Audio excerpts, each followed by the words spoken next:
तर राजकारणात येण्याचा सध्या विचार नाहीये, भविष्यात काही सांगू शकत नाही असं भूषण गवईंनी राजकारणावर प्रवेशावर सूचक विधान केलंय। पुढच्या काळात सामाजिक कार्य करणार असल्याचंही त्यांनी म्हटलंय। नियतीच्या मनात काही असेल तर सांगता येत नाही असंही सूचक विधान त्यांनी केलंय। ही मोठी बातमी आपण आत्ताच्या क्षणाची पाहतोय।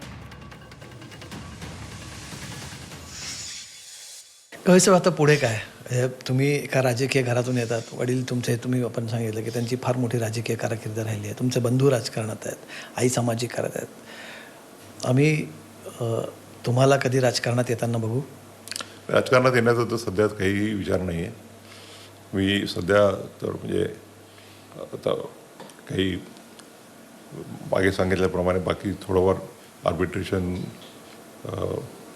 कन्सल्टेशन, ओपिनियन हे करणार आहे आणि काही म्हणजे आता आईवडिलांचा सामाजिक पिंड तर आहेच आणि काही सामाजिक कार्यही करण्याची इच्छा राहीलच, परंतु सध्या तरी राजकारणाचा काही विचार नाही। तुम्ही सध्या तरी म्हणतात म्हणजे तुम्ही डिनाय करत नाही आहात पूर्णपणे?